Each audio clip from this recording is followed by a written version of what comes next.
Olá, com toda certeza você já ouviu falar de língua de sinais, pois é um assunto bastante comum, mas eu pergunto, sobre a escrita de língua de sinais ou sobre a descrição dessa língua, você já ouviu falar? Eu sou o professor Cláudio, sou da Universidade Federal do Estado de Mato Grosso, lotado no Departamento de Letras e faço parte do quadro de professores do Programa de Pós-Graduação em Estudos de Linguagem. Convido a você para uma conversa bastante informal sobre escrita de língua de sinais e descrição da língua de sinais. A escrita de língua de sinais, ao contrário do que se pensa, não é um recurso gráfico tão recente. A gente tem uma publicação de 1825, salvo engano, que consta que um professor de língua de sinais chamado Bebian tinha desenvolvido um sistema para grafar a língua de sinais.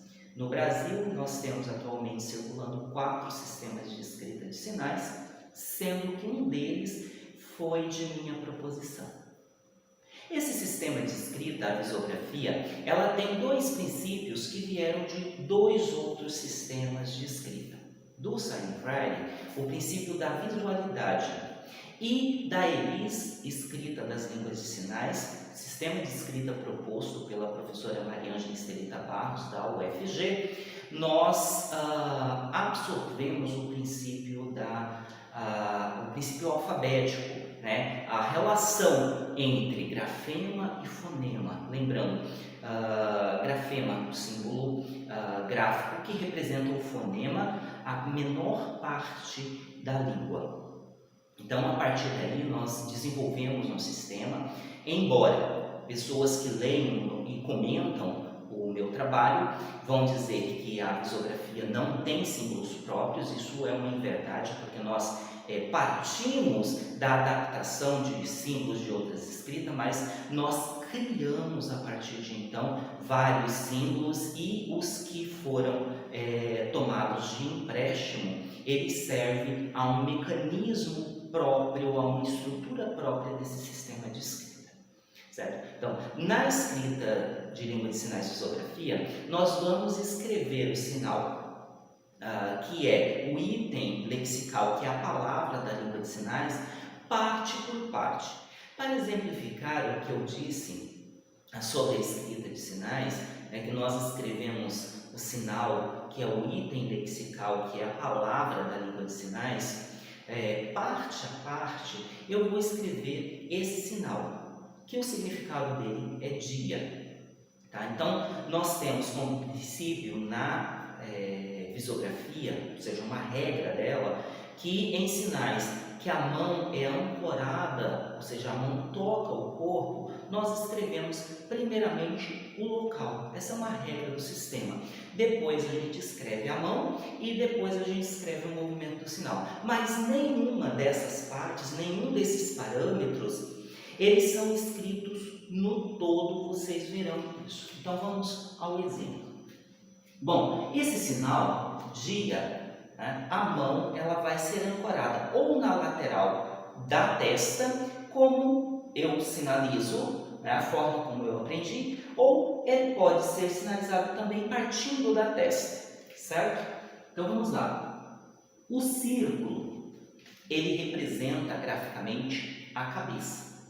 Como eu disse para vocês, eu sinalizo da forma que aprendi na lateral da cabeça. Então a gente faz essa marcação gráfica para dizer que a mão vai tocar exatamente nessa parte da cabeça, certo?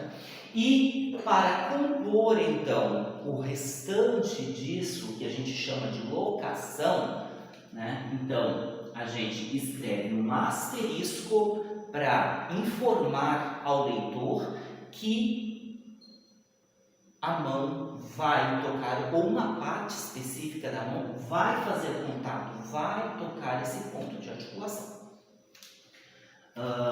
Depois, então, nós passamos para a escrita da mão, da configuração de mão em si. Primeiramente, vamos escrever a orientação da palma.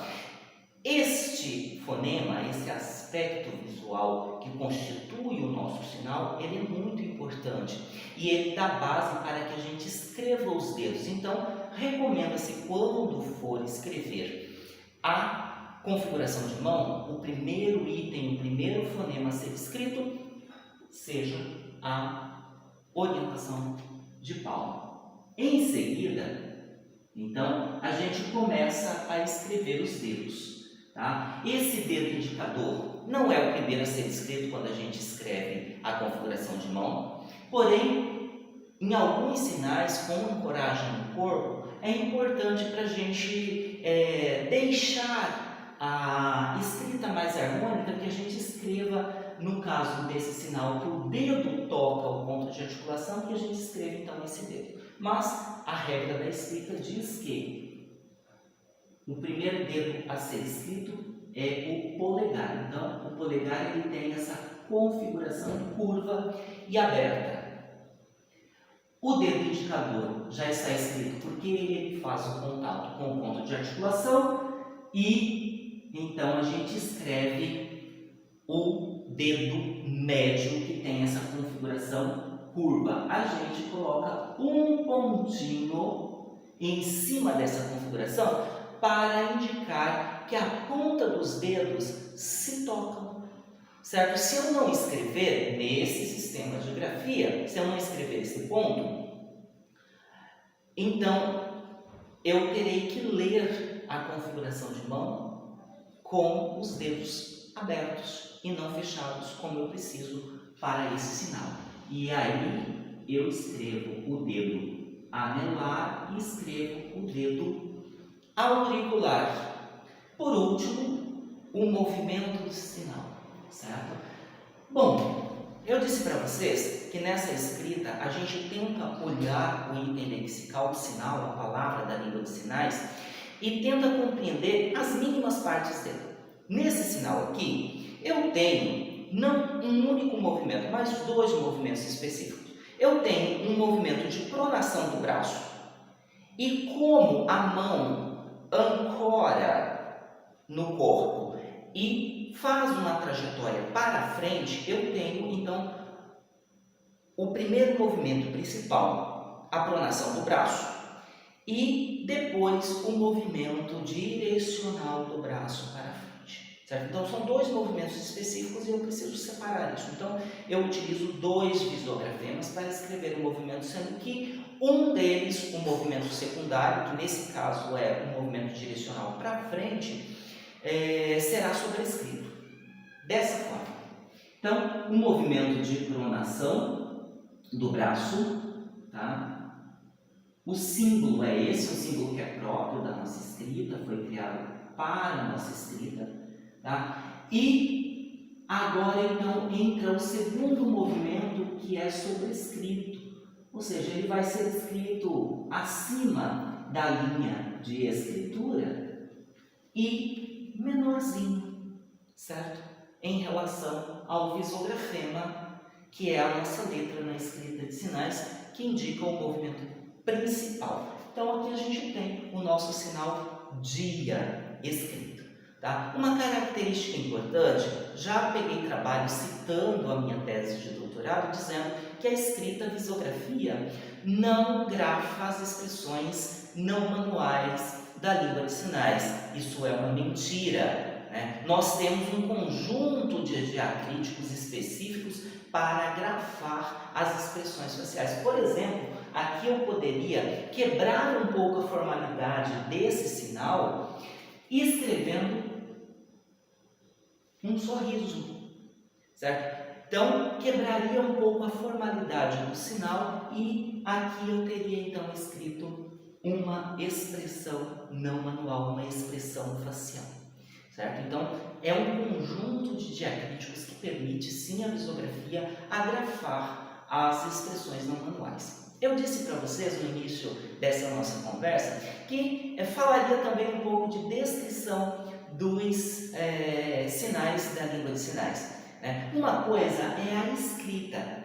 A descrição fonológica, que serve muito mais à pesquisa linguística, né, ao registro de dados linguísticos em pesquisas na área, é outra coisa, né? É totalmente diferente. Inclusive, a gente se utiliza de símbolos que não existem, não servem ao sistema de escrita visografia. Então, a partir do sistema visografia, nós criamos um sistema para descrever a língua de sinais, para que a gente não recorra a fotos, né, nos nossos artigos, nas nossas dissertações e teses, para que a gente não recorra a glosas, que para mim é bastante problemática, porque eu tenho uma língua que é espaço visual, que é traduzida para uma língua acústico-auditiva para ter os seus dados registrados e comunicados. Então, eu julgo que a gente perde bastante detalhes, bastante elementos desse sistema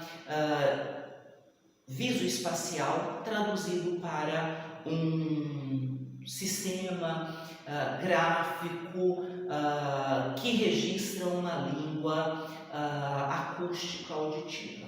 Tá? Então, como que a gente faria isso? Bom, tem toda uma metodologia. A gente nunca começa fazendo o registro de vez, então a gente articula as mínimas partes de cada parâmetro numa tabela para depois então fazer esse registro. Seria mais ou menos isso. Pegar a configuração de mão, né? Então, configuração do dedo polegar, configuração do dedo indicador, configuração do dedo médio, do dedo anelar, do dedo auricular e orientação de palma. Esses são os fonemas que compõem a configuração de mão, o parâmetro configuração de mão.